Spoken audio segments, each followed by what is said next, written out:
¿Sabe qué haría Freud hoy al observar todas las corrientes psicológicas que surgieron a partir del psicoanálisis? A partir de él. Sí. ¿Y cómo está hoy la vida? Yo creo que estaría contento por un lado. Y, o sea, en el sentido de que ya sabía que el psicoanálisis iba a hacer historia. Pero por otro lado, estarías un poco confundido. ¿Por qué? ¿Confundido? Sí, en el sentido de, pues, de que no estaría de acuerdo con todo. No, casi con nada, era bien normal. Pero tenía que ser. Tenía que ser. Si no, no hubiera llegado hasta nuestros días el psicoanálisis. Ajá.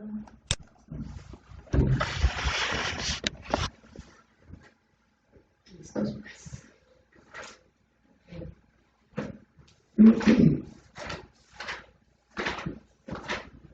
Bueno, entonces, Ya te agregué al grupo y están todos los correos en tu chat personal, que sería la lista de que...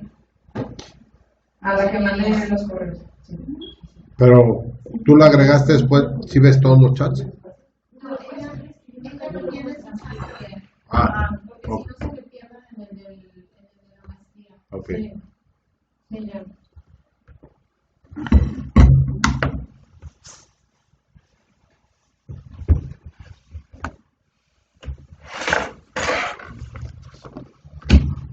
¿No te quieres venir acá? No, estoy no tiene nada cabello. Es muy fácil para... ¿Estamos bien entonces? Sí. Vamos a seguir.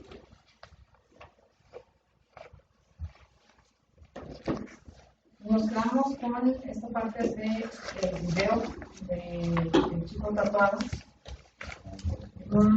Me interesaba que revisáramos esta parte del cuerpo, porque es algo fundamental, ahora sí que para poder pensar lo subjetivo y el cómo experimenta incluso su propia vida y cada sujeto.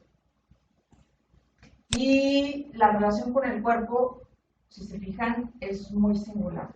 Y por eso insisto en cómo el psicoanálisis se aleja de la psicopatologización, ¿sí? Porque siempre es singular esta relación con el cuerpo. De aquí deriva un montón de cosas como el por qué nos enfermamos de tal cosa, el por qué nuestros síntomas nos afectan a cierta parte del cuerpo, porque mucho tiene que ver con las significaciones que depositamos en el mismo organismo. Entonces, de ahí podemos pensar en cómo genéticamente podemos hablar de una predisposición a cáncer, por ejemplo, pero eso no quiere decir que va a dar cáncer en el mismo lugar. Si da en otro lugar, habrá que ver qué le implica a ese por qué ahí, ¿no? Siempre que una persona enferma, hay que ver qué le significa la enfermedad, es decir, no se queden con la etiqueta cotidiana, porque entonces se quedan sin información. La idea es que ustedes puedan ir más allá de un diagnóstico, o sea, tanto clínico como médico, porque no se queda ahí la cosa, sino que si ustedes profundizan su mirada, podrán ver que hay una significación personal, de la cual incluso la persona puede ser radicalmente inconsciente, pero que eso es lo que termina afectándole en mayor medida. Entonces, el poder pensar, el simple hecho de pensar que eso ocurre, entonces les abre a ustedes un panorama para recibir o poder darse cuenta de que hay más información que podría serles útil para el caso que ustedes estén abordando. Entonces, el revisar esta relación que tiene cada persona con su cuerpo es muy importante. Esta cuestión de la destrucción, nosotros sabemos, siempre toca el cuerpo, y una de ellas es, por supuesto, la enfermedad, ¿sí? No solo la enfermedad, sino el mismo cuidado del cuerpo. Cómo come, me acuerdo que en alguna clase les hablaba yo de la autodestrucción y estos chicos de esta universidad, era licenciatura en psicología, me decían que no era cierto, que no todos los seres humanos se autodestruyen. Y le dije, ok, les voy a hacer una serie de preguntas y ustedes me dicen si las cumplen todas. Y dijeron, bueno. Y les dije, ¿comen mínimo 3 veces al día? Y todos sí. Y yo, desayunan todos los días y no dejan pasar máximo 1 hora de que se levantaron. Y ahí, desde ahí ya todo ya valió. ¿Por qué? Porque ni todos desayunan 1 hora así de que máximo pase 1 hora. No, es que desayuno como a las 5 horas. No, disculpa, tu cuerpo ya desayunó. Y desde ahí ya te estás autodestruyendo porque no desayunar afecta a tu salud. Y lo sabes, porque de niños todos nos dijeron que tenías que desayunar. Pero, ¿tomas agua mínimo 2 litros al día? No. Okay. ¿Duermes de mínimo 6 horas diarias, que deberían de ser 8 o 9? No. Ok. ¿Toman? Sí. ¿Fuman? A veces se drogan. Entonces, todo este tipo de cosas tienen que ver con esta relación que uno tiene con su cuerpo. Entonces, ¿cómo lo alimento? ¿Cómo lo procuro? ¿Cómo lo arreglo? ¿Sí? Porque esto lo pueden ver incluso desde el arreglo personal que tenga también la persona. Y eso tiene que ver con esta imagen del espejo que también mencionamos. Entonces, ¿cómo lo arregla? ¿Qué muestra y qué oculta? ¿Sí? Todos, aparte tenemos, acuérdense de esta concepción fragmentada, dividida del cuerpo, todos tenemos en nuestro cuerpo partes que nos gustan mucho y otras que no nos gustan tanto. Y este también es como un juego, acuérdense de la mirada, ¿sí? El cuerpo es el espacio de relación con el otro. Entonces yo voy a operar con él de tal manera que yo pueda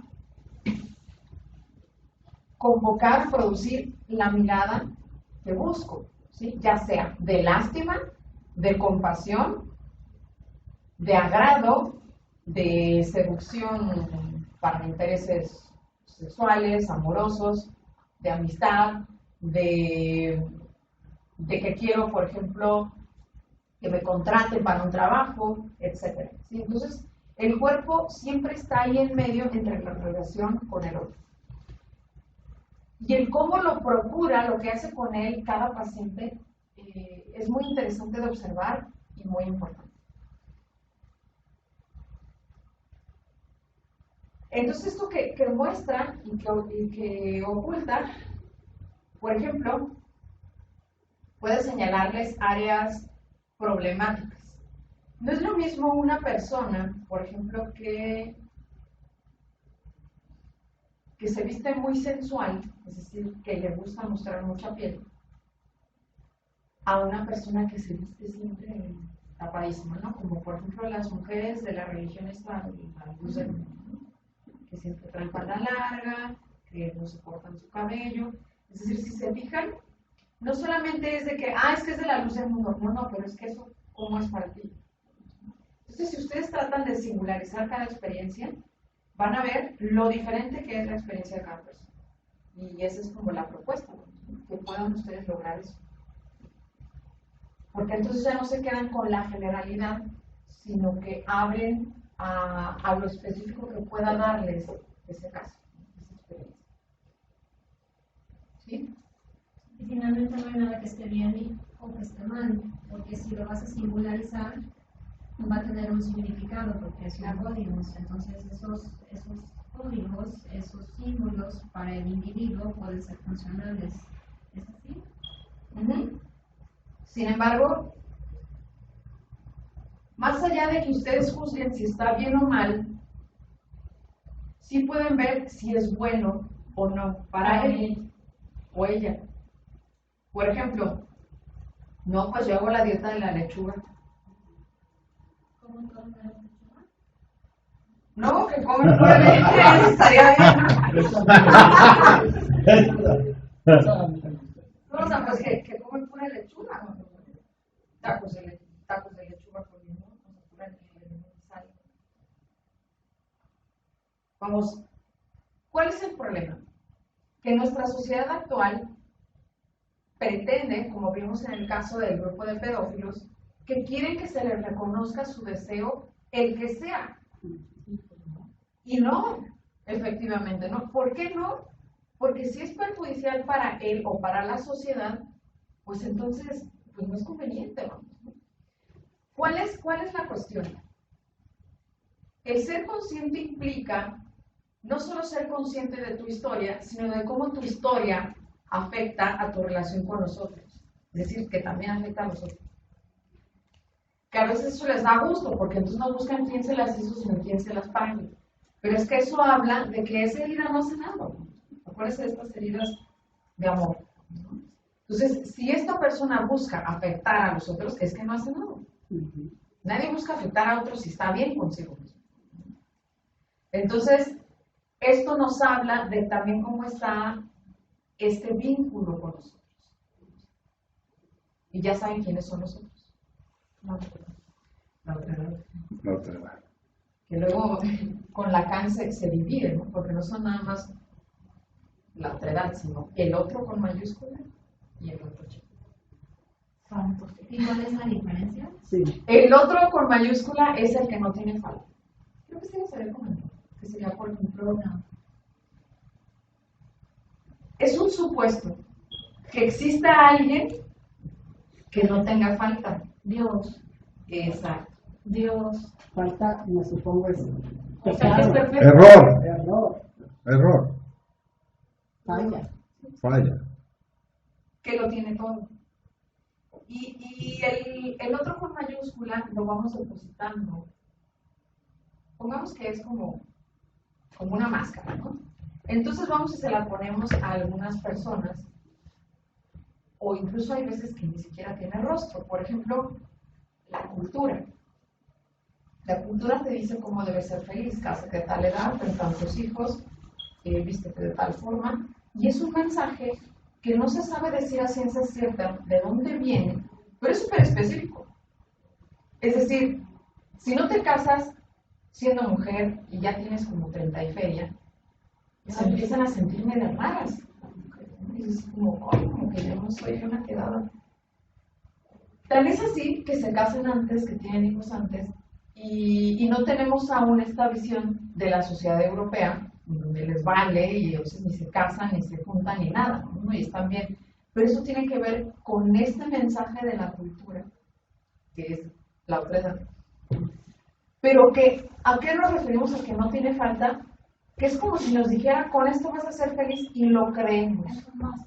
Claro. No lo cuestionamos. Exacto, porque lo que no tiene falta es lo que debe de ser. También. Entonces, en tanto que es lo correcto, entonces lo que debo de hacer. Ah, entonces me tengo que casar a tal edad y hacer esto y aquello. Y por supuesto que es más fácil hacer lo que la cultura te emite como mensaje que decidir, ¿sabes qué? Yo no estoy de acuerdo. Porque el decir yo no estoy de acuerdo implica una oposición con la cultura. Y que te vean raro porque no te sometiste a, pues a este deseo de todos los demás, los cánones, claro, a estos estándares de la cultura, que es difícil, pero es que esa apuesta genera otras posibilidades, ¿no?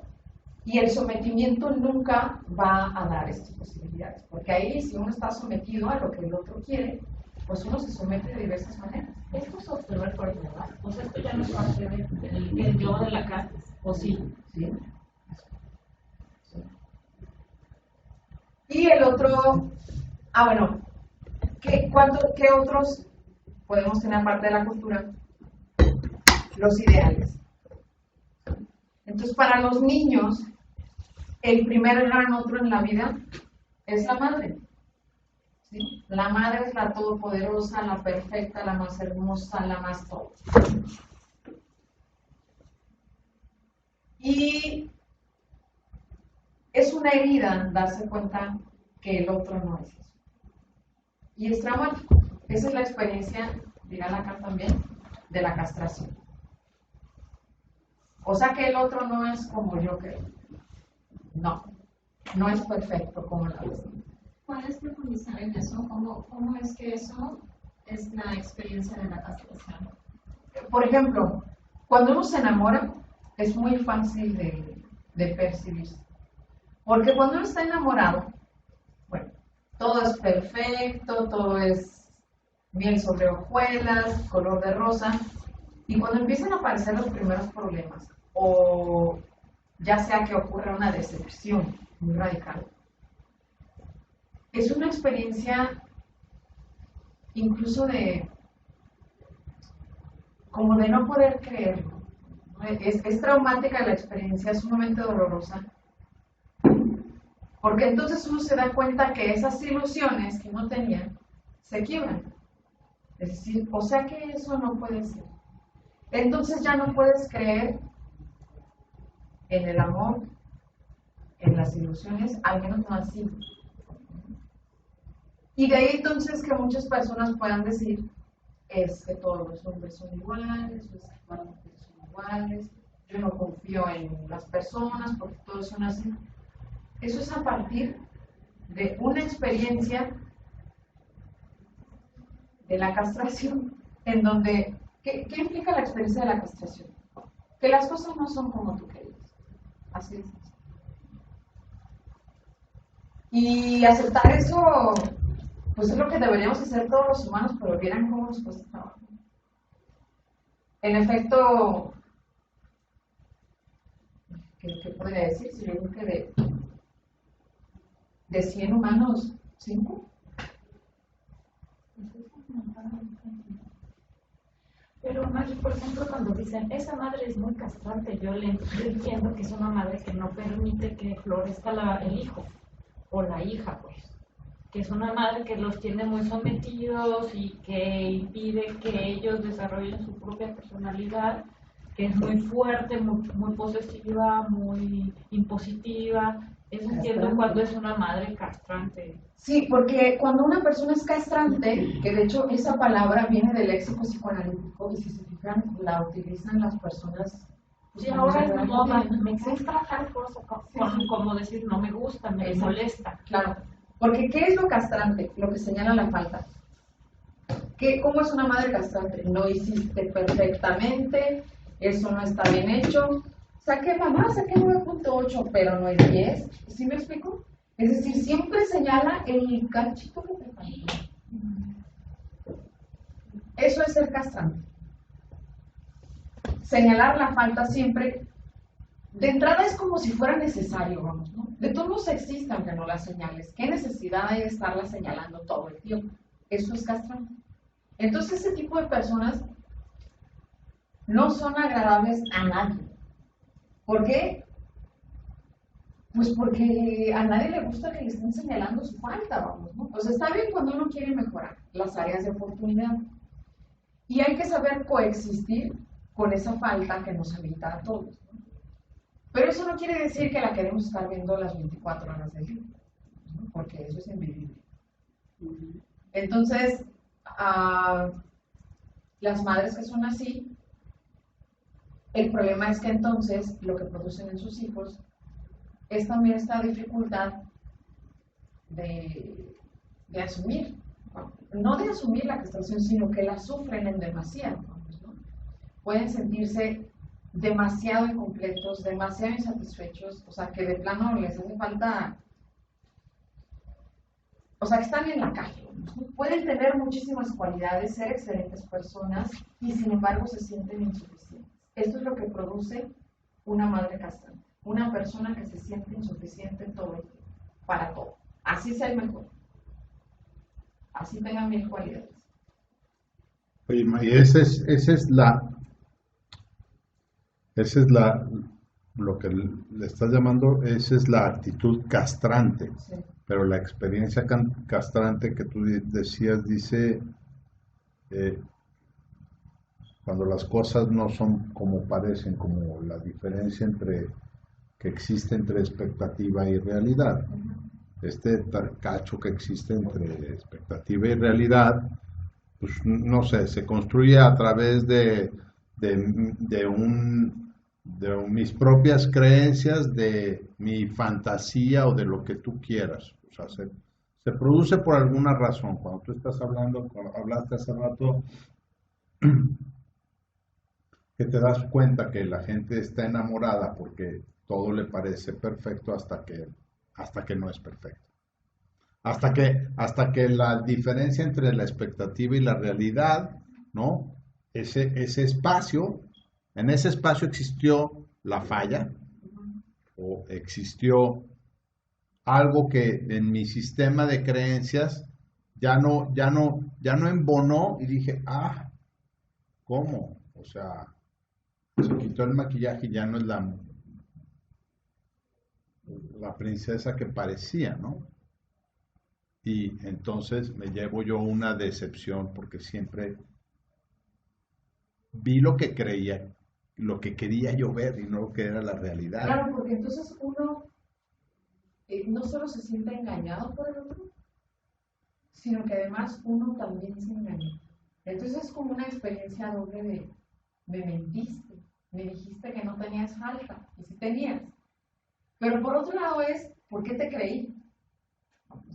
Porque todos sabemos que nadie es perfecto. Y justo en esta experiencia del desamor, si se fijan, tenemos en la actualidad una crisis de amor, ¿sí? Esta crisis de amor implica que el amor ya no se sostiene.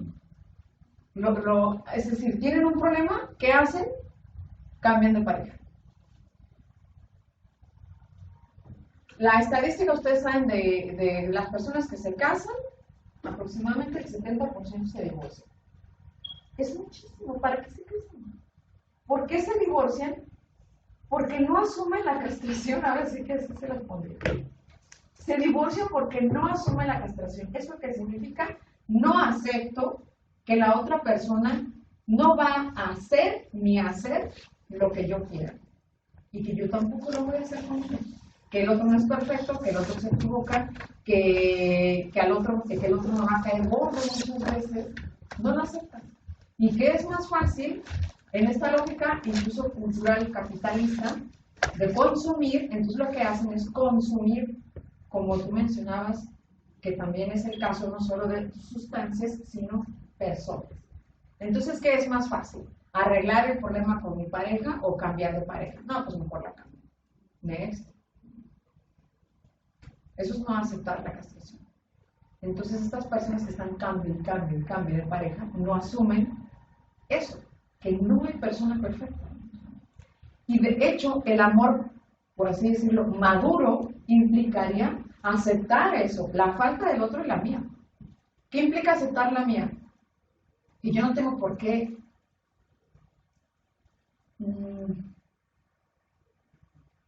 exigirle al otro que satisfaga mis deseos, ¿sí? Ni enojarme porque no los entiende. ¿Por qué? Porque él tiene los suyos. Y yo tampoco tengo la obligación de satisfacerle a él o a ella Los suyos. los suyos.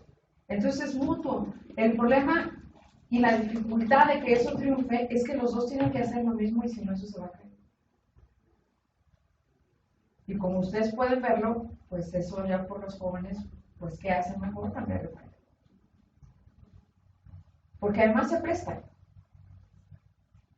Pues se presta y también es cultural y es educativo. No sirve, pues cámbialo. Se acabó este celular, pues cámbialo. Y entonces las personas también se vuelven objetos, con la facilidad de poder cambiarlas sin importar todo lo que implica de estragos a posteriori.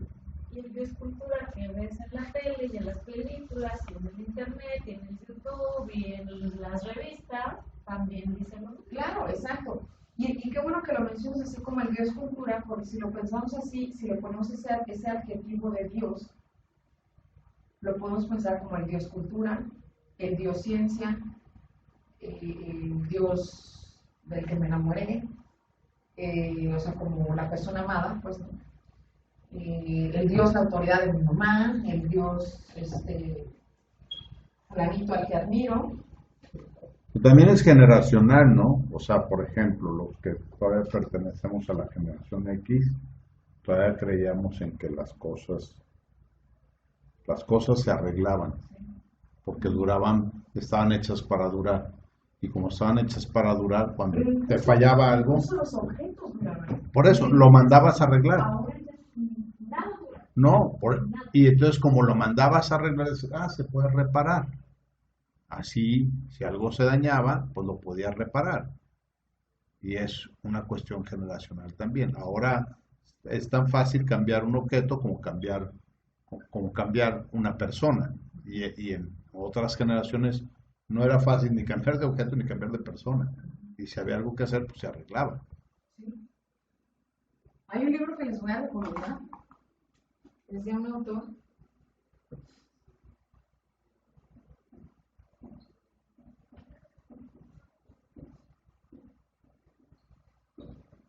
Sigmund Bauman. Ah, sí. Se La tiene cultura líquida. El amor líquido, se llama. El amor líquido.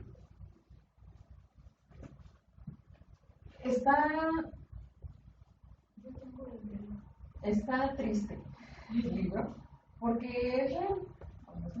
¿Qué es lo que hace él? Es describir justo el amor hoy en día con un adjetivo que es ese, líquido.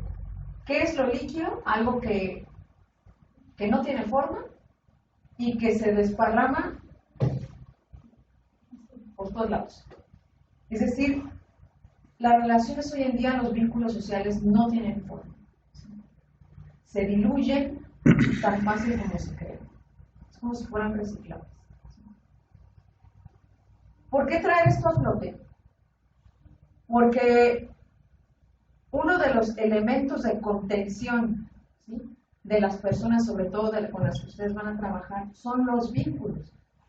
Pero si esos vínculos son líquidos, si el amor está en la calle, en esos vínculos, ustedes se enfrentan a un reto mayor, porque implica también cuestionar esos conceptos del amor que esa persona aprendió, que son justamente los que lo han lastimado. Y es que esta persona tenga que reinventar eso, aunque no lo conozca. Y eso no es cosa fácil, y por eso las adicciones son difíciles, ¿no?, de abordar, porque es como creer en un deseo que aún no has ejercido. Como uno, oye, es que si hay vida después de la muerte. No lo he visto. O sea, yo he visto una desgracia. ¿Por qué me dices que creen en algo que yo nunca he visto? Pero sí es. Y es tuyo. Y no lo creen. Entonces, esa es la dificultad. Y por eso el vínculo, y esta es otra cosa que también quería decirles a ella, el vínculo que genere con ustedes su paciente es de lo más importante. Si no hay un buen vínculo, ¿sí?, con ustedes, no va a haber nada. Así es. Tienen que prestarle suma importancia a la manera en cómo ese paciente se relaciona con ustedes. Por eso, por ejemplo, cuando comentaba el hijo de Gigi, de que si no era un adicto, no le iban a hacer caso, es que lo que está diciendo es que con ese no va a haber vínculo. ¿Sí?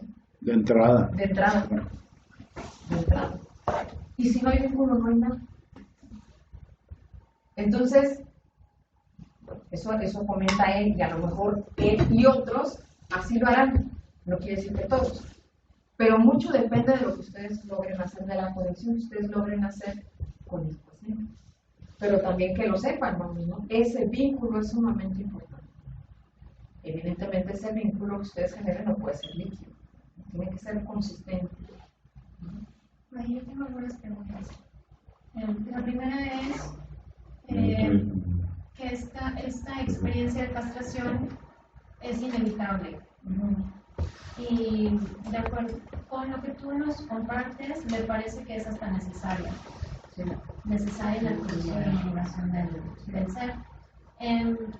Esto es algo que se experimenta entrando a la adolescencia, porque me parece que esto de la idealización, ¿no?, cuando se deposita la imagen del otro con mayúsculas, que nos comentabas, en el padre o la madre, cuando se llega a la adolescencia viene este proceso de darse cuenta que el padre o la madre no es perfecto, o se ve idealizado. Ahí se atraviesa un proceso de castración natural, es decir, se va a dar cuenta, se va a hacer evidente la falta de en el otro y en uno mismo, porque si el otro que yo percibía como perfecto no es perfecto y es de alguna manera un reflejo, el adolescente se percata que también tiene esa falta.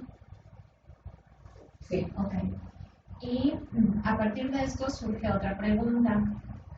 ¿Qué sucede en ese proceso o en cualquier etapa de lo que estamos viendo, ¿no? Infancia o adolescencia, en las personas adictas? O sea, ¿cómo se relaciona este concepto del otro con mayúsculas, la castración y la adicción?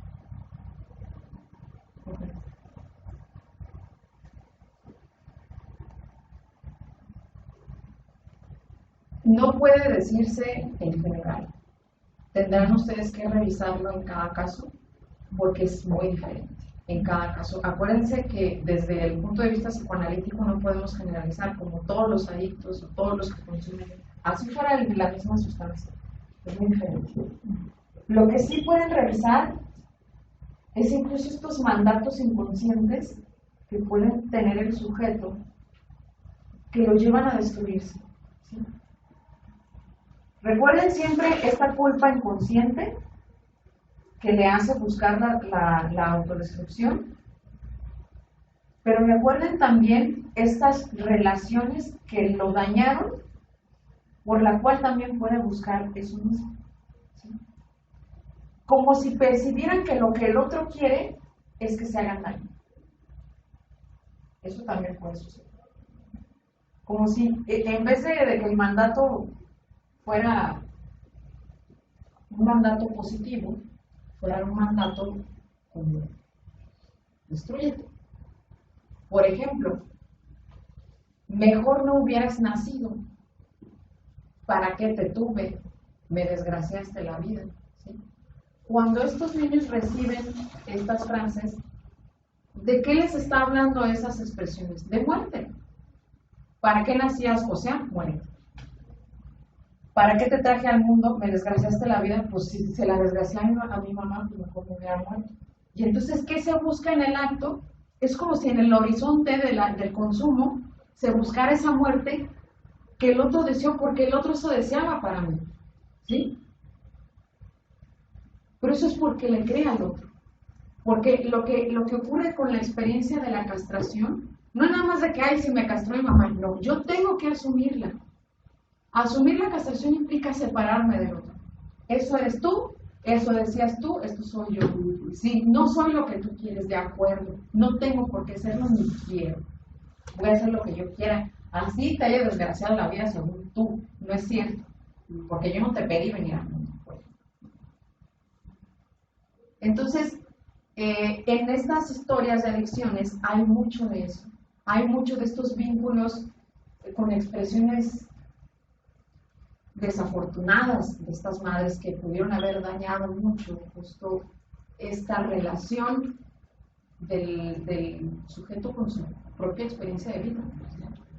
Aquí lo difícil que veo yo, aquí tú lo dices con ejemplos muy claros, así de, me desgraciaste la vida, ¿para qué naciste? El problema que yo veo ahorita con la gente que yo conozco no es que son muy sutiles, porque no te dicen, ¿para qué te tuvo? Me desgraciaste la vida, ¿no? Sin embargo, hay mucho castración desde otra manera, que es lo difícil de captar, como creo yo, como terapeuta, porque igual fue una madre amorosa, una madre que te dijo, pero que hizo otras cosas alrededor en tu familia que te dañaron de tal modo que puedes llegarte a destruir, pero no de esta manera. Pues se me hace así a lo mejor esta parte de, ¿para qué naciste? A lo mejor no, pero sí, él no acepte tanto caso, a lo mejor el decirte, por ejemplo, tú sí puedes, espérame tantito, es que estoy ocupada con tu hermana, tú sí puedes, de una manera amorosa, pero de cualquier manera hay una agresión, un abandono, ¿cómo cacharlo, no? Porque cuando, es que mi mamá me decía que no me quería, pues qué fácil es cachar, que vienes bien roto, ¿no? Pero cuando son formas sutiles o silenciosas, que hay hijos silenciosos que no dicen eso, que los está matando, y es lo difícil. Y hay gran cantidad de casos en las adicciones así, que caen en las drogas, y si tú les preguntas, vamos, ¿qué pasaste? ¿Qué viviste? No te lo saben, no se dan cuenta porque es muy sutil. Entonces ya te empiezan a platicar y a lo mejor tú cachas y dices, por acá va, por ahí. Pero la persona que se está autodestruyendo no lo ha cachado. Sí. Pero, oye, ¿qué no pudiera también ser así? Una cosa es que sea silencioso y otra cosa es que yo lo interprete como una agresión silenciosa. También es la otra parte, y que las circunstancias o la forma en como yo quiero satisfacer mi necesidad no es realmente como la realidad me lo está mostrando, y entonces yo por eso me frustro y me siento a su vez castrado. Sí. O sea, sí está el hecho de lo que acabas de decir ahorita te hago caso, pero a lo mejor la intención no es que no te quiera hacer caso. Puede ser sutil desde el punto de vista de quien recibe esa información y decir, hijo, no me está haciendo caso. Cuando la realidad es que las circunstancias no lo permiten. Pero yo que en mi sistema de creencias digo, no me está pelando. Esa es una, ¿no? O la otra es así.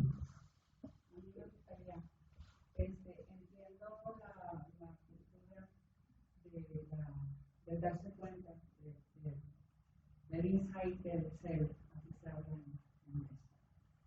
esto. Quiero que cambien su chip y se piensen como terapeutas. Ustedes son psicoterapeutas. Ustedes están precisamente para esto que dice Magina y Gaby. Estamos para reflejar las partes oscuras, para ponerle luz a las partes oscuras del paciente. El paciente no va a decirnos jamás, mi mamá estaba muy ocupada, amamantando a uno y preparándole el huevo al otro y a mí me dejaba en el corral. No, eso no va a decir. Él te va a decir, mi mamá no me quiere. No. Exacto. Mi mamá me rechazó, no quería que naciera, quiso abortar, pegó 3 hijos, hizo 2 maronetas, me abandonó. Unas historias. Entonces, hoy vamos a tener nuestro proceso personal, cada uno de nosotros con nuestro terapeuta, sí. Pero hoy pensemos como psicoterapeutas. Posicionémonos y vayamos embistiéndonos de esta, valga la redundancia, investidura de psicoterapeutas, y vamos como entendiendo cómo nos platica el otro. Así es. Porque ustedes, más que son padrinos, que están tan cercanos de adictos, y los que no estamos cercanos de adictos estamos en contacto con adictos, porque Gigi también ya está en contacto con adictos de una manera preciosa y ayudarlo de una manera hermosa. Entonces, ¿cómo vamos a acompañar al otro a que le ponga luz, a que descubra, que encuentre desdoblar esta información y la pueda integrar y empiece a sentirse amado por el ser, por el sí mismo? ¿No? Pero entonces este es el caminito que no es. Las mamás somos las responsables de la adicción. Aquí no hay más. Tenemos hijos adictos. La que las regamos fuimos las madres. Esa es la parte que no... Al pan, al vino, vino, aunque duela. Y bueno, qué bueno que también soy mamá de un adicto en esta parte, porque entonces no la cero, no la estimo. Soy responsable de la adicción de mi hijo, sí, soy responsable. En mayor parte que su papá. Su papá participó mucho menos que yo. Participó. Sí, participan también, pero no tanto, ¿verdad? Pero no como yo ahora. Sí, definitivamente. Sí. Entonces, es este autodescubrimiento al que hay que llevar al paciente. Entonces, los invito a vestirse de psicoterapeutas. Ya son. Decimos en el programa, haz como que crees, así es, y terminarás creyendo. Entonces, ya ubícate como terapeuta. ¿Vale? Gracias, Cristi. Eso es justo a lo que yo me refiero. Lo complicado que es cachar, porque cuando qué padre sería, es justo lo que estaba, que te lleguen y te digan, es que mi mamá me decía que no me quería, mi mamá, qué padre, no es cierto, no te dicen eso. Pero es que justo así como señala a Cristi, y para allá iba, lo que experimenta esa persona es esto de no ser deseado. Esto de no me quería mi mamá, es no ser deseado. Y cuando uno se siente deseado por su madre, es que tu madre te desea el bien, te desea lo que te hace bien, te cuida. O sea, no porque en efecto lo haga. Acuérdense de esta realidad psíquica, ¿sí? Una cosa es lo que la madre hace, otra cosa es lo que el niño hace, ¿sí? Entonces, tampoco se queden con que el paciente les diga, no, pues es que mi mamá se me quería, ¿no? Todo bien. ¿Por qué? Porque si son inconscientes, no lo van a poder decir aún, ¿sí? Entonces, en el camino de descubrir qué es lo que le pasa a ese, ustedes se van a topar con resistencias todo el tiempo. Negación, ¿sí? Racionalización. O sea, racionalización es decir, no, es que, ¿por qué? Porque eso mismo dicen las madres. No, yo sí te quería, pero pues tenía trabajo. Y pues ahí te dejaba con tu abuelita. Por Justificaciones. Exacto. Exactamente. Entonces se la creen y se la repiten y se la repiten como si fuera un mantra. Es que sí me quería, pero es que ella tenía que trabajar por mí. Porque todavía aparte los hacen sentir culpables. O sea, encima de que, algunas madres, claro, encima de que, por ejemplo, no los cuidaron, todavía es así que, o sea, eres un hijo ingrato, yo todo esto que hice por ti, y tú me hiciste aquello, y todavía aparte eres un adicto, así me pagas. Sí, yo que, me maté trabajando por ti. ¿Qué es lo que experimentó ese niño? Mi madre no le importa. ¿Sí? Entonces, es ver de qué manera experimentó ese no deseo por su madre, ese niño. Como lo pueda decir, poco a poco van apalabrándolo de mejor manera. Pero ese es un proceso, claro, porque al principio hay mucha resistencia. Que es justo con lo que yo, con la poquita experiencia que yo tengo, es con lo que te topas. No, generalmente es, no, mi mamá era bien buena, no, mi mamá estaba siempre, es que mi mamá me quería mucho, es que éramos miles, pues ¿cómo querías que me has justificado? ¿Cómo? Hasta tratar de hacer que se dé cuenta todo el daño que hubo por allí. Es ahí exactamente a lo que yo iba. Y generalmente los casos en adicciones que yo conozco vienen por ahí. No es tan evidente ni llegan ya diciéndotelo, ¿no? Llega al contrario. No, y fíjate, dice Freud, cuando uno está más cerca del núcleo de lo reprimido, hay más resistencia. Es decir, más se van acercando al otro, es así como gato o cartón. No le quieren llegar ahí. Porque duele. No duele, no saben cómo abordarlo. Así es. Pero pues ustedes lo van a tener que llevar ahí poco a poco, ¿no? Paso a paso. No, y ¿No estamos cerca del núcleo de lo reprimido? Hay más resistencia. Gracias. a mí me interesaría mucho saber si hay una conexión o cómo se puede vincular, si es posible, esta imagen del otro que tú comentabas que puede ser la idealización o puede ser también un concepto de Dios en la divinidad porque es perfecta. Algo que yo he escuchado mucho en personas adictas es la ausencia de Dios, es decir, que no hay una vinculación espiritual, porque he conocido personas que tienen una práctica religiosa, pero que no sienten una conexión espiritual. Y por todo lo que has comentado y lo que hemos estado comentando, me parece que esa ausencia, ese vacío, puede estar vinculado con esta etapa de la castración y de lo que sucede con esta imagen del otro con mayúsculas y el cómo eso se introyecta, ¿no? O sea, acomoda internamente.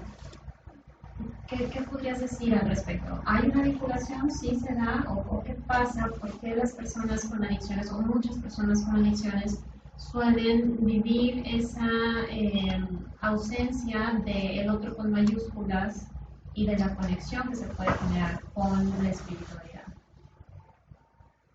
Es que de hecho, esa es una pregunta bien compleja, porque si ustedes nos regresamos como a este desarrollo del niño, el cómo se va a relacionar el niño con la otra edad, con el otro con mayúscula, sea, ese perfecto, ese sin falta, cuyo nombre por excelencia es Dios, tiene que ver también con los padres. ¿Qué sucede? Que en esta experiencia de no haber sido deseado, y en donde está clarísimo esta ausencia de completud, el otro queda volando, pues tampoco hay relación espiritual, porque es como si se cancelara el vínculo. Ahí donde no es deseado, es como si quedara un barco sin título. Entonces es como justo en esto que les decía de creer que hay otra posibilidad. Incluso uno lo podría decir, es que hay un Dios. ¿Cuál Dios? ¿Cuál Dios? O sea, ¿por qué no me ha ayudado? O sea, ¿qué va a haber bueno en la vida si ve cuál es mi condición? Entonces es más difícil la creencia desde ese momento. Por la incongruencia. Claro, porque incluso si lo ves desde el punto de vista hasta religioso, por ejemplo, ¿qué dicen algunos católicos? La experiencia de ser hijos de Dios es experimentarse amados por Dios, ¿sí? No puede haber una relación espiritual con Dios si no sentiste ni siquiera que tu madre te quiso. Entonces, si ni tu madre te quiso, no porque no lo haya hecho, sino porque tú así lo viviste, pues te resulta más difícil imaginarlo de alguien más que ni siquiera conoces, que es Dios. Eso no quiere decir que posteriormente se pueda hacer, pero tiene que cuestionar todo lo que... Y llega a haber algunos que medio se quieren agarrar de esa posibilidad, que es un apoyo para muchos. Sí, quizás también tengo entendido que esta parte de la espiritualidad es fundamental en la recuperación de la ética, ¿no? El libro azul está escrito de la siguiente manera. Está el prólogo a la primera edición, está la carta al médico, y está escrito en ese orden porque tiene una lógica muy particular. Se llama, la opinión del médico es que el doctor Silver le da validez al libro. Después te dice la historia de Bill para que conozcas la parte histórica. Después te dice en el libro hay una solución, o sea, te habla acerca ya del alcoholismo como tal. Luego te refrenda en el siguiente capítulo más acerca del alcoholismo. Ahí todavía no empiezan los pasos. Y en el cuarto capítulo habla acerca de los agnósticos. Hay un capítulo muy largo de los agnósticos. Un agnóstico, la diferencia entre un agnóstico y un ateo es que el ateo niega la existencia de Dios. Y el agnóstico cree en la existencia de Dios, pero le resulta muy complejo para su propia existencia tenerlo cerca, o sea, lo ve muy lejos. Y está escrito en ese orden porque el libro, en el quinto capítulo que te dice cómo funciona, te habla ya del primero, segundo y tercer paso. Y el tercer paso es el paso de la espiritualidad. Los primeros tres pasos de AA son reflexivos y del cuarto en adelante ya son de acción. Pero absolutamente toda la validez de el programa, absolutamente toda está fundamentada en la creencia de un poder superior a ti mismo, como tú lo consideras. De ahí que no es religioso, pero sí es espiritual. Entonces, el tercer paso te dice que decides poner tu voluntad y tu vida. Primero está en ese orden, primero la voluntad y luego la vida, porque la voluntad de un adicto es consumir. No la vida y la voluntad. Dice, decido poner mi voluntad y mi vida al cuidado de un poder superior, tal como yo lo concibo. Es que si se fijan, es crearse un otro diferente. Entonces, ¿sí? Un otro diferente que desea una cosa mejor para mí. A mí el primer ejercicio, o el primer día que yo me fui a estudiar con mi padrino, lo primero que me dijo es, saca una hoja. Y cuando saqué la hoja me dice, escribe cómo es tu poder superior. Y llena toda la hoja. Y eso mismo, y hay veces que llegamos a la mitad y ya se nos acabaron las ideas. Entonces voltea y luego te dice, ¿ves eso? De ese tamaño es tu poder superior. Y sobre esta base estás cimentando toda tu existencia. Entonces, si tu poder superior es de este tamaño, pues esa es la fortaleza que vas a tener en el resto del programa. Luego, cuando termines los pasos, lo vas a volver a revisar y vas a ver cómo tu propia existencia, tu propio concepto de Dios va a ser muy diferente. Entonces, todo es esa otredad que, tal cual lo que acabas de decir, que no soy yo, no es el otro con mayúsculas, a ese sí le entregas toda tu voluntad de tu vida. Entonces, el programa te dice, la única manera para que funcione el programa es que tu tanque, que está lleno de ti, lo vacíes y lo empieces a llenar de Dios. Y cuando lo empieces a llenar de Dios, Dios empieza. Como dice, es muy bello eso que dice Javier, es lo que finalmente explica Mari, ¿no? Cambiar el concepto, el autoconcepto y el concepto del otro con mayúsculas. Claro, pensar que existe otra posibilidad, porque de alguna manera hay dos posturas que pueden tomar las personas. Aprender a vivir con la falta del otro o generarse un gran otro más amable, que no sea ese que los ha torturado. Entonces, es más fácil para la mayoría de las personas buscar un otro más amable, como puede ser Dios, porque entonces implica pensar que el amor puede ser diferente y que pueden experimentar el amor de esa manera. Y está disponible en la cultura, la misma cultura lo dice, es que sí hay otras cosas. Cosa diferente es decir, ok, el otro, pues perfecto no existe, entonces no me refiero a Dios, sino a los otros rostros de lo perfecto, de lo sin falta, y tengo que vivir con eso. Eso es más difícil. Y eso lo logran muy pocos. Es más fácil que logren lo otro.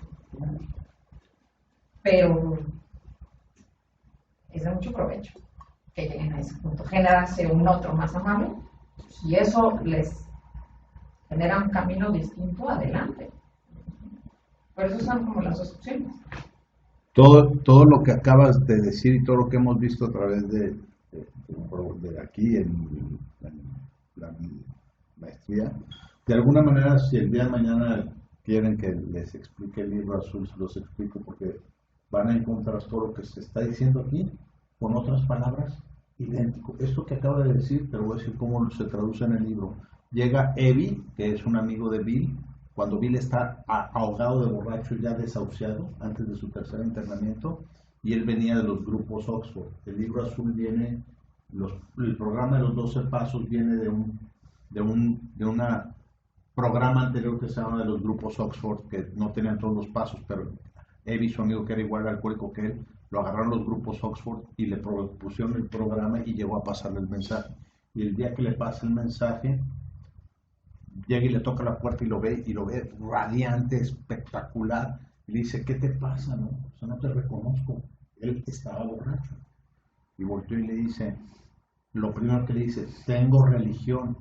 Entonces se queda pensando y dice, ahora resulta que es eso entonces, borracho y ahora religioso. Y entonces le empieza a platicar lo que le había pasado, y él, como él es un agnóstico, no está con este concepto peleado con Dios, le dice, mira, deja de hacerte la... ¿Por qué no te creas? Así dice en la literatura, ¿por qué no te creas tu propio concepto de poder superior? O sea, tradució lo que acaba de decir ella es, ¿Qué hace el concepto de poder superior? el que sí te funciona, porque venimos peleados con el otro Dios, con el que con el de los resentimientos al que le echamos la culpa de todos nuestros problemas. Que de hecho es como diría Nietzsche, un humano demasiado humano, que se equivoca, que falla. Eso no era el perfecto, el sin falta, el Dios. Eso no era. Claro. Pero el problema es que uno lo creyó. Y claro, pues somos niños, ¿no? La idea es desengañarse de esta historia. Pues, ya a partir de la conciencia. Exacto.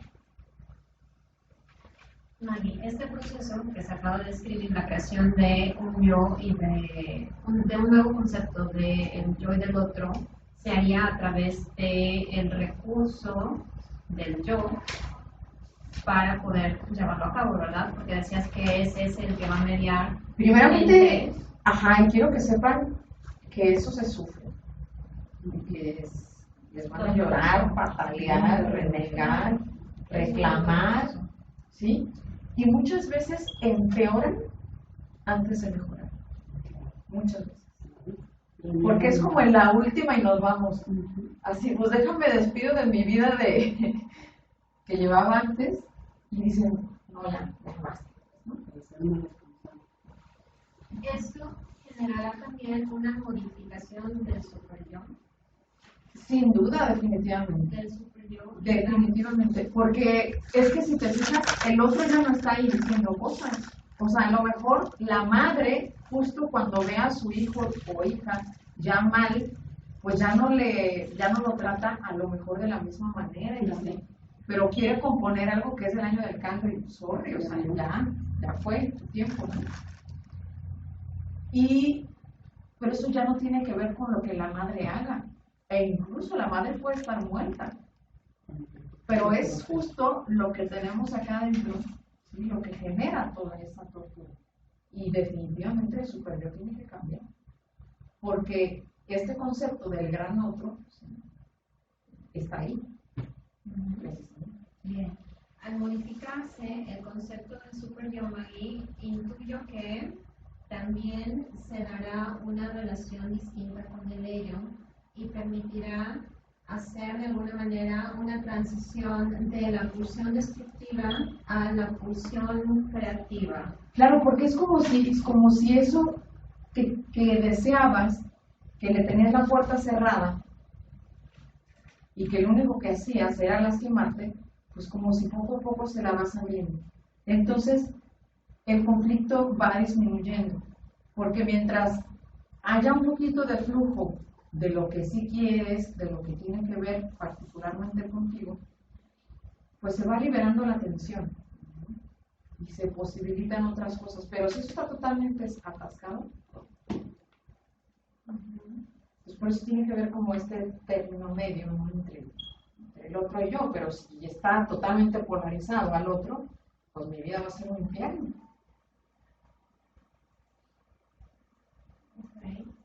Que acuérdense que en los casos de adicción, y ahí sí el tratamiento es mucho más radical, cuando se trata de psicosis, porque ese es totalmente polarizado, el deseo del otro invadiendo al sujeto. Ese sujeto no va a dejar de tomar hasta que la psicosis medio se cure, y curar una psicosis lleva más tiempo.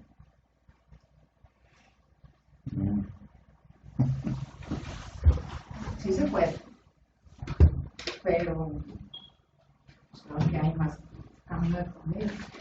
Por eso al principio, si me permites, María, por eso al principio el tratamiento, por ejemplo, en una clínica es conductual. Porque a partir de la conducta el sujeto empieza a experimentar, en el mejor de los casos, lo agradable que es cumplir con sus tareas. Y empieza a tener un autoconcepto de sí puedo, de sí soy lo suficiente. Empieza a darse cuenta de que se puede levantar a la hora que tocan la campana y puede bañarse, tender su cama. Cosas que a lo mejor en la vida de alguien que tenemos más o menos una vida funcional no es un logro. En ellos es un logro muy grande. Entonces, las primeras semanas nos concentramos en que los sujetos tengan una vida funcional a partir del proceso cognitivo-conductual solamente. Se le llama la acogida, el tiempo de acogida en la clínica, y ellos se van empapando de este deber ser, de este sujeto. una vez que más o menos entienden que tienen ciertas tareas y obligaciones y que su vida es, sus emociones están más tranquilas, se sienten más conformes, empiezan a generarse un autoconcepto diferente, entonces empezamos a sensibilizar. Pero no desensibilizamos antes de que se instalen algunas conductas. Porque si sensibilizamos antes de que se instalen algunas conductas, el paciente se puede quebrar y no sabemos el punto de quiebre, puede ser un estado psicótico, puede ser un brote psicótico. Entonces, primero instalamos la funcionalidad y después empezamos a sensibilizar al paciente. Si tiene un para qué el proceso. Okay. Sí, porque si no me imagino que les genera tanta ansiedad, tanta angustia que les viene el brote. Claro, porque tocan el vacío. Así es. Tocan el vacío existencial. Así es. Si no tenemos una plataforma segura donde puede el paciente pisar en un autoconcepto seguro, Así es. aunque haya sido construido en 6 semanas porque todo es abajo así, rapidísimo, y en un ambiente muy controlado, sumamente controlado, entonces se nos puede, por supuesto que nos puede venir un brote. Sí, y ustedes tienen que ser muy hábiles para justo ver cómo va experimentando cuando lo vayan acercando a la castración. Tienen que ser muy sensibles. Tiene que estar lista esa persona para enfrentarse a la castración, porque justo si no está lista, pues se va a brotar. O sea, se va a poner mal. Y ya me vuelven también. Sí. Finalmente, el camino del adicto, cuando es destructivo, ese camino de autodestrucción, creo que tiene quizás en el fondo el mismo propósito del camino que construye, ¿no? Que es el conectar con ese otro, porque si el adicto se destruye, pues llega a esa otra edad. Claro, pero es que eso que dices es fundamental, porque fíjense, a veces de la única persona de la que ellos creen o tienen para sostenerse, pueden ser ustedes. O sea que si ustedes se equivocan, bueno, Podemos perder un paciente. Eso es cierto. ¿Podemos qué? Perder un paciente en su recuperación. Nosotros somos, por eso es tan importantísima la congruencia. Fundamental. Porque además el paciente va a estar observando, así como cuando pensaba ayer en lo que decía Observando la falla. Maggie del mago, así como un mago, pero cuando vas a la fiesta y te estás el mago y desaparece la cosa, tú dices, ¿en dónde la dejó? Y quieres cachar el error, ¿no? Y quieres ver a qué hora se la metió. Igual el paciente va a estar con nosotros. A ver en dónde nos cacha, en una incongruencia, en una inconstancia, en un ciclaje, en un proceso donde diga, me está diciendo cómo, me quiere usar el pin. Ahí está lo que dice, ¿no? Lo que dijo. O sea, no eres adicto, pues no. Lo vas a entender, no estás a mi altura. es que saben que Y no estás ni ¿qué va a siquiera a mi pasar? altura. En psicoanálisis se explica así. El paciente tiene que creer que ustedes no tienen falta, Así es. que ustedes son ese otro. Porque a partir de que ese otro existe se puede generar otro saber, otro concepto, otra posibilidad. Pero si ustedes tienen falta, Es igual. a él se igual a todos. Que eso tiene que ver con la forma en cómo se pasa el mensaje. O sea, yo sé que tú has tenido la falta que yo he tenido, Y pero hoy tú llevas X cantidad de días sin consumir, de las cuales yo no tengo, y yo quisiera llegar a ese punto. Y cuando escuchan eso, no porque uno acumule días, acumula recuperación, eso no.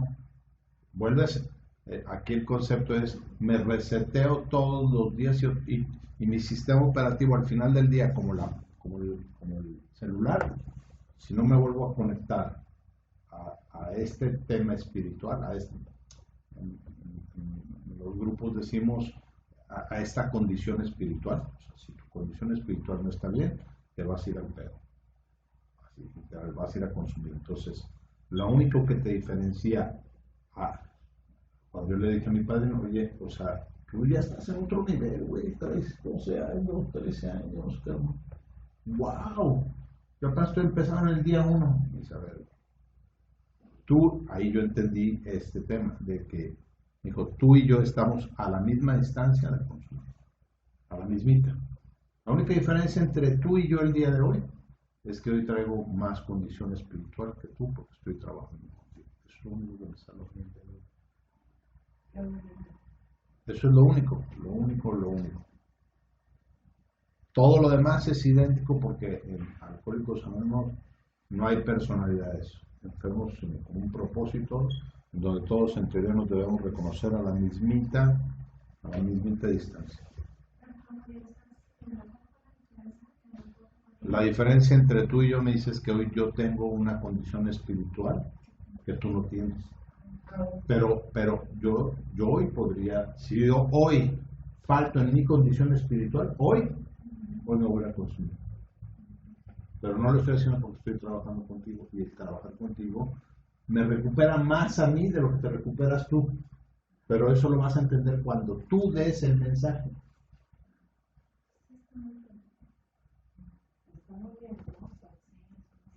Porque como es un regalo que se da sin condiciones y es con fines 100% altruistas, o sea, yo doy de mí, ¿qué es lo más valioso que yo tengo hoy? Mi tiempo. Y si yo corro a ayudar a alguien, el que estoy salvando mi día soy yo. Claro, busco la recuperación del que está sufriendo porque existe esa empatía y ese conocimiento del dolor. A mí me dijo el otro día, estoy empezando a estudiar con 249, y me dijo, es que yo ya no tengo, yo sé que yo ya no tengo cura porque he estado fallando constantemente y he recaído. Y dije, sí, porque has hecho todas las cosas de la misma manera. Cuando empieces a hacerlas de manera diferente vas a obtener resultados diferentes. Por eso no te futurices, solamente concéntrate en el día de hoy. Por eso es el plan de las 24 horas, porque el futuro genera angustia. No voy a poder llegar a mañana, pues no, nada más aquí en cortito, a la siguiente hora.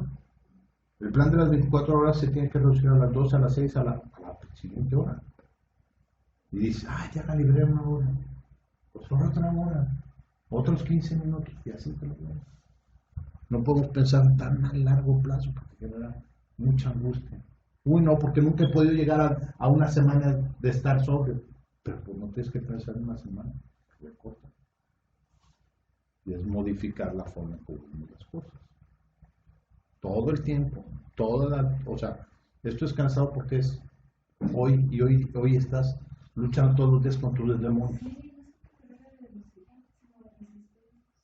Pero también te dice algo muy importante el programa. Te dice al final, de la página 78 al 82, te dice, va a llegar un momento en tu día que esto se va a volver en una condición operante. Es decir, te va a decir, el milagro ha sucedido porque ya no tienes que hacer nada. Operas de manera natural y ese día empiezas a vivir, a integrarte en el mundo de los normales sin recordarte que lo estás haciendo porque ya se convirtió formó parte de tu nuevo sistema operativo. Pero, para que siga formando parte de tu sistema operativo, tienes que seguir pasando el mensaje. Y con eso tienes. Nada más eso.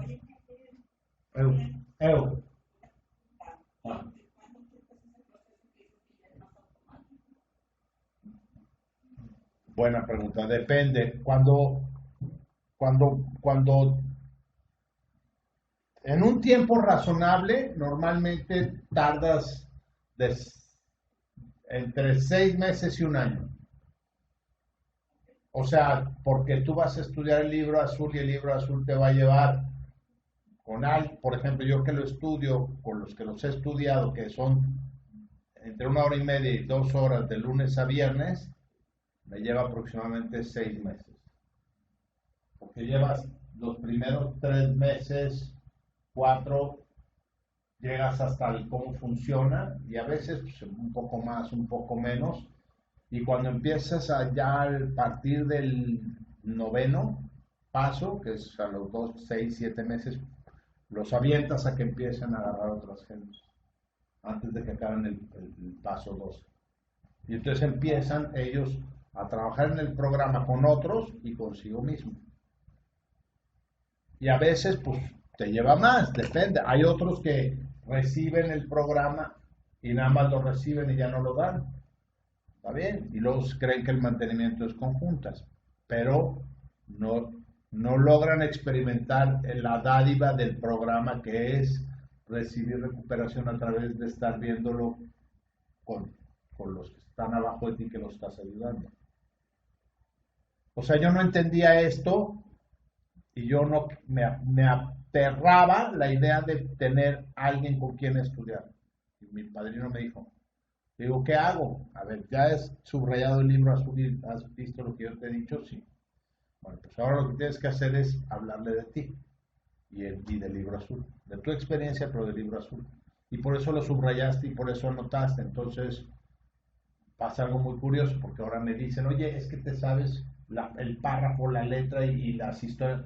No, es que lo dices tanto y lo lees tanto que cada vez que lo leo es diferente. Es más, cada vez que lo leo yo el libro es diferente, nunca es igual.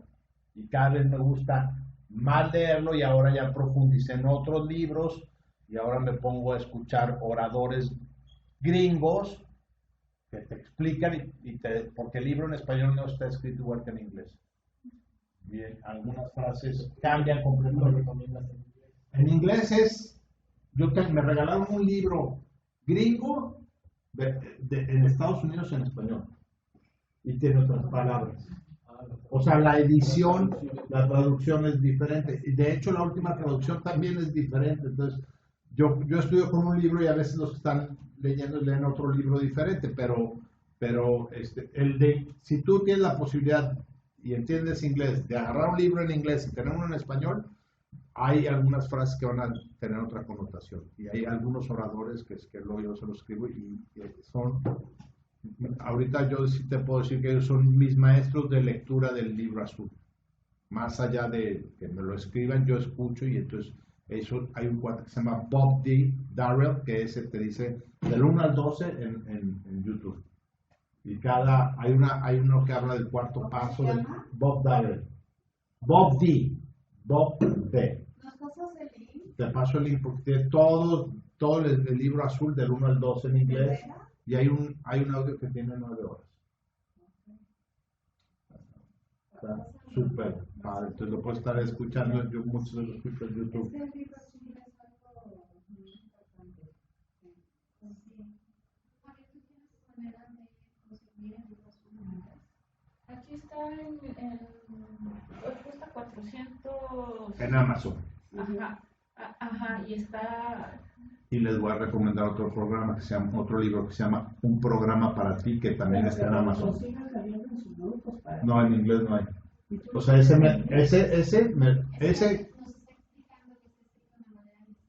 sí.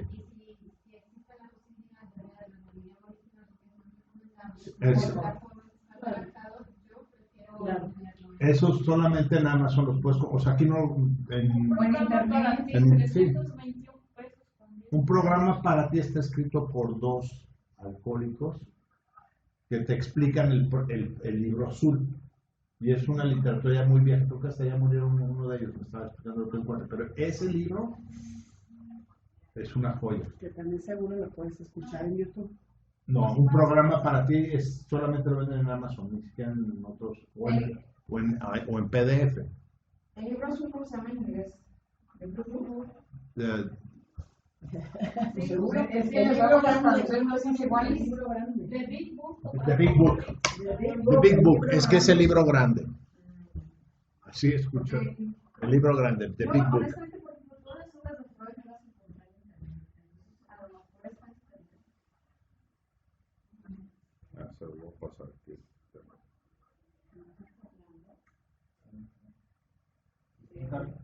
Le está dando la lista de mandados. Ah, y yo sí, ¿qué está pasando? Este libro. Un programa para ti.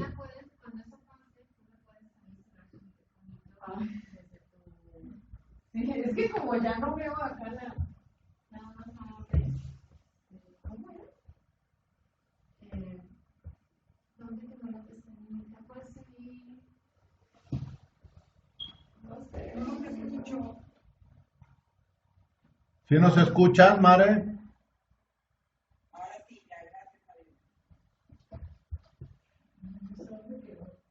Yo tengo 21.80. Es que hay uno grandísimo que trae. Including 12 sets, guys and prayers. Ahí está. Ah, pero Ese es hay el lugares gordototote, es el más guau.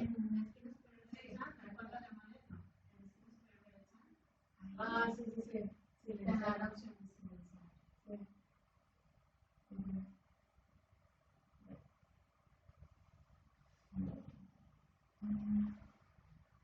Ah, bueno, entonces, yo les quería comentar justo respecto a este tema.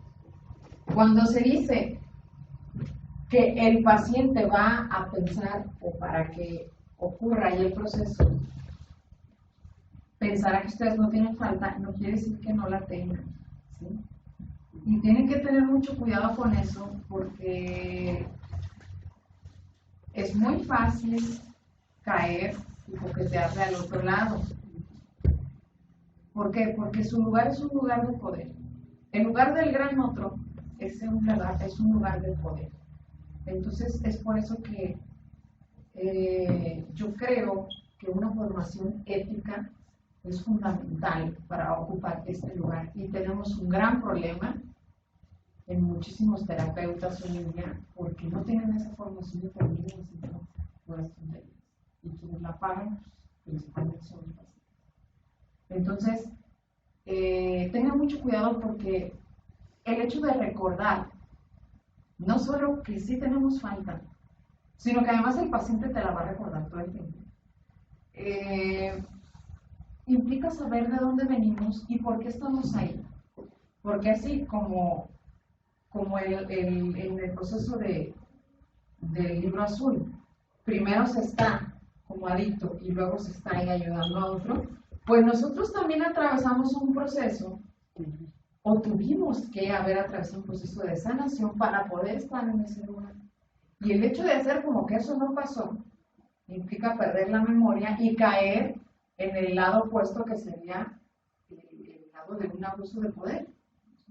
Y tienen ustedes que tener mucho cuidado con eso. ¿Por qué? Porque muchas veces las personas las van a contar de ese lugar. Y no se tienen que poner, o sea, que piensen lo que quieran, pero no quiere decir que ustedes vayan a actuar desde ahí. No desde no, sí, lo que yo diga, porque yo soy la persona que tiene el saber y yo esto y yo aquello, no. Incluso hay por ahí un meme, por ejemplo, porque los narcisistas, bueno, ya me aventé un lapsus. El psicoanálisis, los psicoanalistas son, o bueno, somos muy narcisistas, ¿sí? Muy. Entonces hay un meme que dice, tú dijiste que los psicoanalistas serán unidos. Esto es del gatito, que está acá. Aquí está la señora así, por aquí está el gatito con el flor. Y dice el gatito, un nido de narcisistas. O sea, no unido, un nido de narcisistas. Y no nada más los psicoanalistas, todos los terapeutas. ¿Por qué? Porque son lugares de poder. ¿Quiénes toman los lugares de poder? Pues hay que asumir esa parte de nuestra historia y lo que nos llevó ahí, ¿no? Para ejercer de manera ética ese lugar. Y también, digo, yo agregaría, no sé si tú estarías de acuerdo en que además de que vengo de un trabajo y de un lugar, también reconocerme como una obra en proceso. Sí, claro, Y nunca que acabo. hoy mismo tengo mis fantasmas también. Claro. Y que si el consultante lo señala, yo no tengo problema en reconocer, sí, yo también estoy trabajando igual que tú, cada quien con sus fantasmas. Uf, durísimo. Con un adicto, con un paciente adicto, no sea un paciente con mayor conciencia, con mayor grado de conciencia. Yo sugeriría no. Por eso es tan importante que nuestros pacientes no tengan contacto con nuestra vida. ¿Me podrías nada más decir qué preguntaste tú? ¿Qué sugieres que no sea? Perdón, es que me... Bueno, lo que yo digo es de que hay que reconocer que uno viene de un lugar en donde tuvo que trabajar, pero que además hoy estoy trabajando cosas mías. Que no aspiro a ser perfecto, sino a estar en construcción. Pero es que eso incluso depende del enfoque terapéutico, ¿no? Por ejemplo, si son rogerianos humanistas. Es que también depende del paciente. En psicoanálisis está prohibido. En psicoanálisis jamás. En el psicoanálisis jamás, y estoy totalmente de acuerdo. Y es demasiado determinante, y sobre todo los ortodoxos, que son demasiado determinantes, que si te abren el súper se salen del súper. Sí. Eso me parece. Para que no se sepa que son... Para que no sepas que es humano. ¿Qué estás comiendo? que lleva. Y no tenga pensado. Sí. O sea, los psicoanalistas ortodoxos son. No, qué barbaridad. Locos. Cuadraditos. Y está bien. Yo soy de la línea humanista, pero además soy gestalt, pero además tengo mucha experiencia con las personas que no tienen nada de conciencia. Acuérdense que nosotros Y tú dices que no deben saber que uno está también en... estamos en proceso de construcción. Ya. No, nosotros somos autoridad absoluta. Es lo que acaba de decir, que Del otro Esto el otro sin esto falta. No, te callas, te Porque sientas, así te es. paras y se acabó. Igual ustedes, ¿no? Porque tenemos que ir dando el proceso conductual. Así es. Y si no lo hacemos desde esta postura, nos perdemos. Ujú. Pero no que no podemos con una victoria, no podemos. Y te ganan. Es que los límites Tú tienen te que ser mueves claros. tantito y muestras un poquito También de esa humanidad, te comieron 15 veces. Es que ustedes tienen que generar una habilidad Es una cosa impresionante. que en psicoanálisis la tenemos que hacer. Uno tiene que aprender a responder sin responder. Ujú. Ay, pero seguramente usted también ha vivido cosas, callado. Ujú. Esos son los psicoanalistas. O si es muy insistente, no es de mí, de quien tenemos que hablar. Ujú. Lo escucho. Ahí está la película, ¿no? Que vimos con uno. Ujú. O es que no sé qué, ¿y acá qué hago? ¿Usted qué piensa? Es decir, se le devuelve siempre. Aquí yo nada, ¿sí? Yo de aquí para afuera, en mi vida, y aquí nada de mí. Tú te preguntas y tú te contestas como paciente. yo dirijo las preguntas hacia ti nada más. Eso lo vamos a practicar, no es un se llama reflejo de contenido, reflejo de sentimientos. Ya no llegaremos a eso. Entonces no pasa nada. No es Ay, una arte otra. la Siento entrevista. como que quiero que la maestría dure unos 2 añitos más aparte de los 2. No, aparte, es eso, a mí me encanta, por ejemplo, a mí me encanta cuando me ha tocado dar la materia de entrevista, yo la adoro porque tiene muchísimo que ver con la expresión no verbal, y ustedes también tienen que practicar una expresión facial, la poker face, sin expresión alguna, lo que digan. Sí, porque está uno. Porque cualquier movimiento de su cuerpo puede ser una intervención. Una sonrisa es una intervención en un momento particular. Un levantamiento de ceja. Ay, no. ¿Y entonces qué? Calles a tus... Tienen que tener un control de su cuerpo y de su palabra. Porque se los juro que están así, con todo lo que hacen. Si uno mueve la mano, lo que están así. Y entonces, ¿qué sucede? Que a lo mejor esto yo se los puedo traer desde el psicoanálisis porque el psicoanálisis ve más cosas, ¿no? Y las otras psicoterapias pues se limitan como a otras más generales. Pero yo creo que esto sirve mucho, ¿no? Porque entonces pueden tener mayor injerencia sobre las intervenciones creativas que pueden generar. Yo les hago muchas veces intervenciones a mis pacientes con movimientos de ceja. Y ni les digo nada. Y entienden. Y luego me choca que ahora con el cubrebocas, pues no les puedo hacer la intervención de la sonrisa porque no me ven. Entonces me tengo que inventar acá un levantamiento de ceja, como decía en la 41, ¿no? La 23, o sea, Oye, pero tú los ves, o sea, tú cuando estás en tu proceso de psicoanálisis, estás siendo siempre con contacto empieza frontal, visual empieza frontal, o los y pones en después el pasa al reposet. después pasa a Iván, pero es un paso ¿Al qué, perdón? al Iván. Ah. Donde se O sea, sí es, ¿sabes? Sí es, no es de las películas de los psicólogos de Nueva York. No, pero es que cuando sale el Iván ya no te ve. Tú estás atrás. Y ahí, y así tiene que ser, o sea, tú le vas a pasar y le explicas, te voy a poner aquí y desde ahí me vas a hablar. No, hay unos que lo ven y bien fascinados, luego se quieren acostar y es a uno. Y le señalas. ¿Traes agenda? Porque me voy a agendar. No, bueno, Es que eso yo nunca lo he vivido. Sí, no, es precioso y es muy extraño hablar porque no ves a la persona. Vamos a hablar todo feliz. No, y tienes que asumir lo que estás diciendo. Entonces ahí las intervenciones son de visitas, o sea, así como... Ajá. O sea, desde eso... Que te sienta presente. Sí, claro. Que te sienta. Sí, sí, sí. Si no, pues, como Merónica sola. Te quiero como maestra. Incluso quieren sentir que los sigues viendo, o sea, porque tienen como el temor, o sea, y entonces, por ejemplo, me dolía aquí, y no dicen dónde leer, pero se señalan, ¿no? Y no puedes decir tú, sí. Sí, pues Ajá, a ti hizo sí, así, y tú, sí. Ajá. Estás viendo O que incluso le dices, no. Ah. Sí, aquí, y, oh. Ah.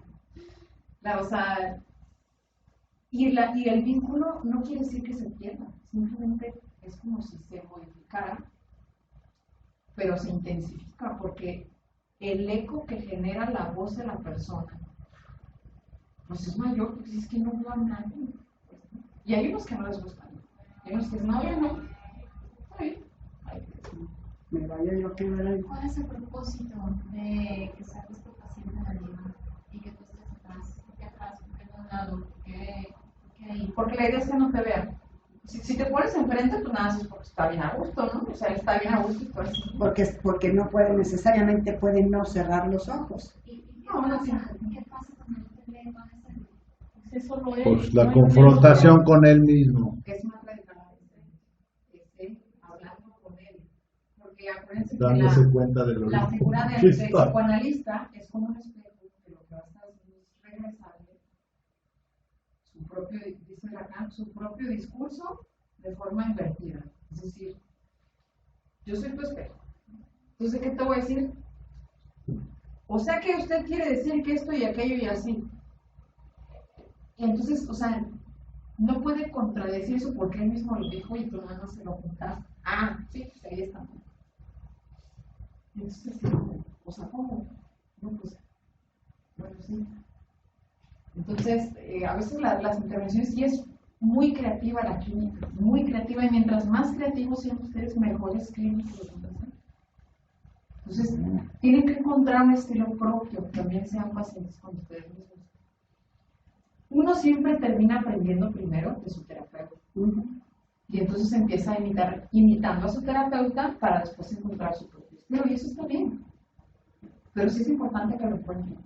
Porque es como si fuera otro yo de ustedes, como otra de sus personas, la que está ahí. No son ustedes, no crean que son ustedes. Eso quiere decir que si el paciente los insulta, les reclama, no es a ustedes, es lo que ustedes representan para ellos en su historia. ¿Sí? No es contigo. No es personal. No, no es como Así personal, es. porque no es personal. Es una figura del terapeuta que es muy buena. Pero es que es tan bonito. Está chido, un día hay que entrar ahí contigo al psicoanálisis. No podemos ver eso. ¿Me oyeron? Pero tú te vas, Qué metiches de pero tú te veras. vas a enfrentar con tu otredad, ¿qué más que ¿Por qué nada? oyen todo lo que digo? Porque lo dices en voz. Te vas a enfrentar a tu otredad, ¿no, Andrés? Pues no, vas a ¿Sabes qué? Es que hay mucho eco. Los terapeutas, todos están con una garra y el otro en la abajo. buscando la falla. Mira, entre los terapeutas y las Cazafallas. mamás, porque las mamás Tenemos oído físico. Sí, y visión periférica. ¿verdad?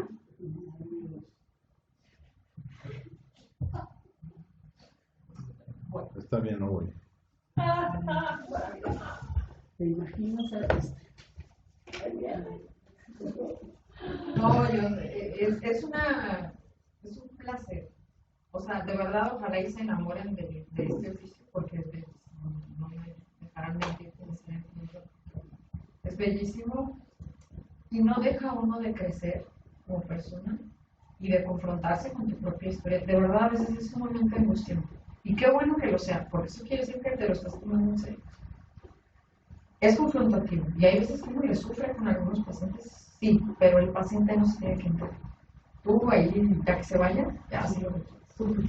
Gritas. Pero enfrente de él, pobre feliz. Y Eso que dices es bien importante, María.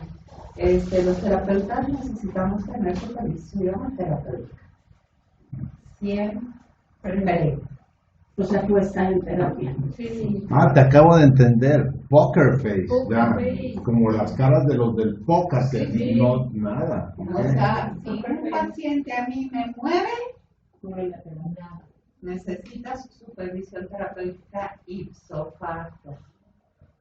Porque Porque está en mi novio. ajá, ya te enganchaste, necesitas desenganchar. Y entonces necesitas supervisión. ¿Vale? Nunca dejes de supervisarte. Nunca. Si quieres un buen terapeuta. Pero siempre con la misma línea. No necesariamente vas cambiando de terapeuta.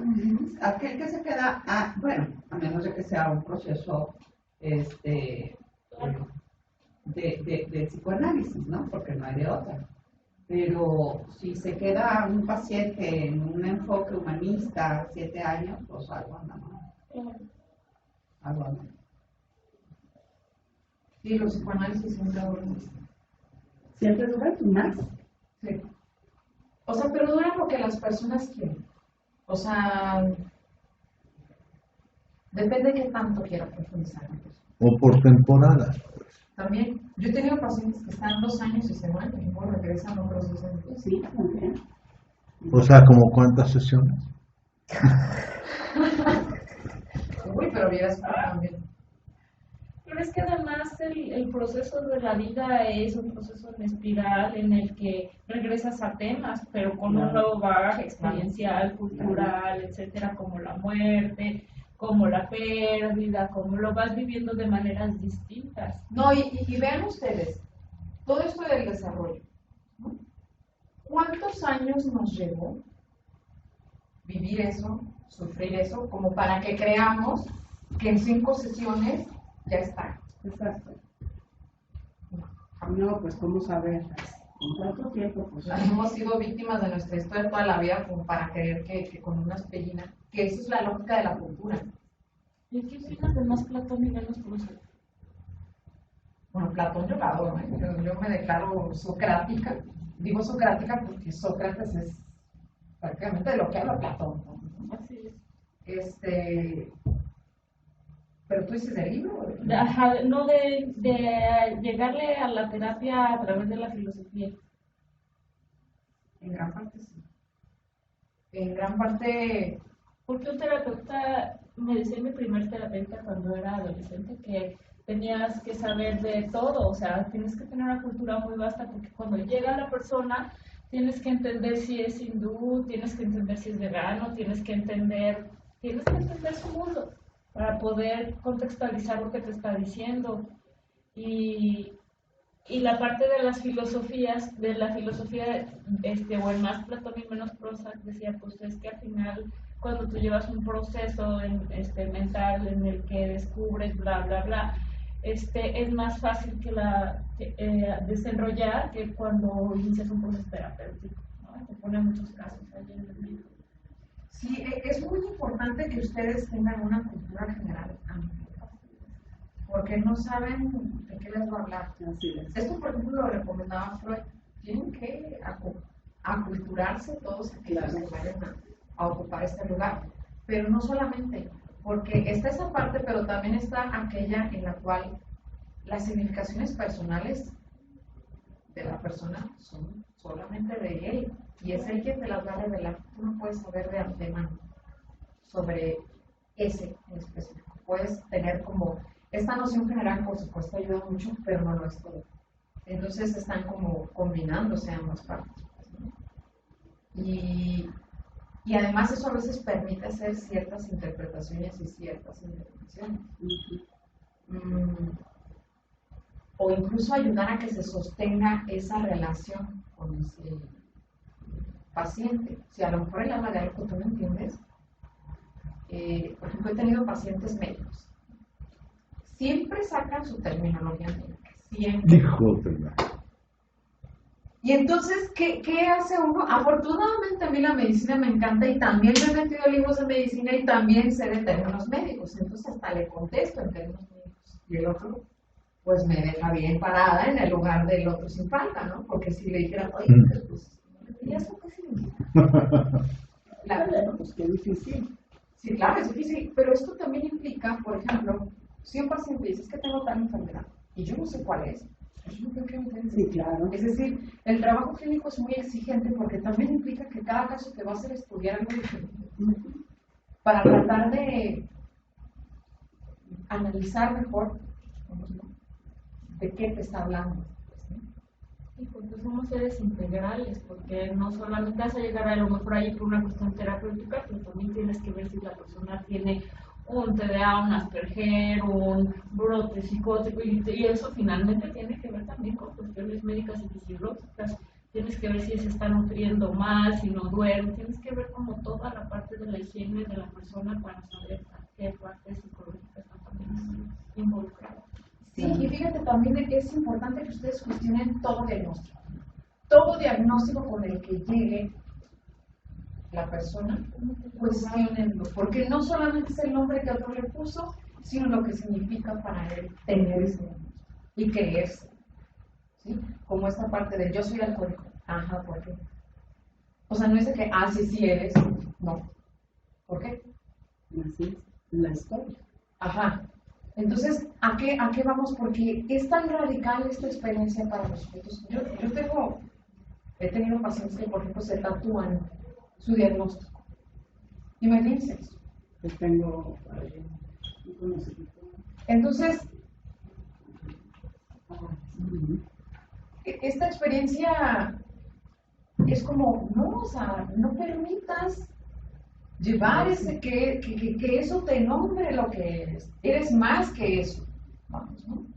Y la idea es justo que si no cuestiona eso que ya le han dicho que es, no va a poder explorar qué más puede ser. ¿Sí?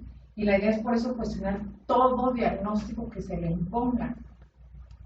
E incluso, es muy curioso con los estudiantes de psicología que dicen, o de psicoanálisis, es que la histeria. Y yo, ¿la qué?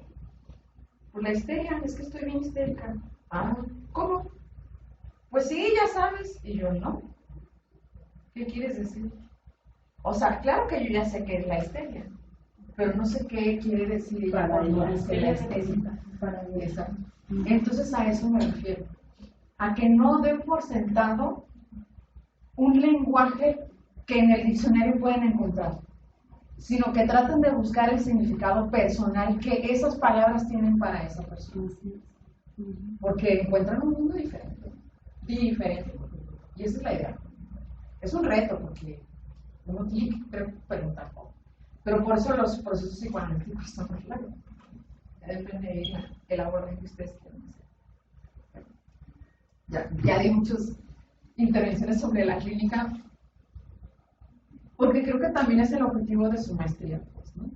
O sea, al final el enfoque es terapéutico, el trabajo que ustedes van a hacer con esos pacientes, e intento yo enlazar el contenido teórico con cómo aterrizarlo y cómo trabajarlo con un caso. Por eso también quiero que hagan este ensayo, para que puedan intentar aterrizar estos conceptos teóricos en eso.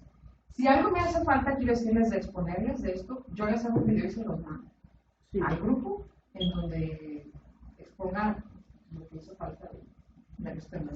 De acuerdo. De acuerdísimo. Padrísimo. Y perdón, no me gustaría. Sí, sí. No, pero pues que mejor que verte a ti, ¿verdad? Bueno, les propongo, como quieren tomar el descanso ahorita, y para regresar ya a darle uno A los mecanismos de defensa.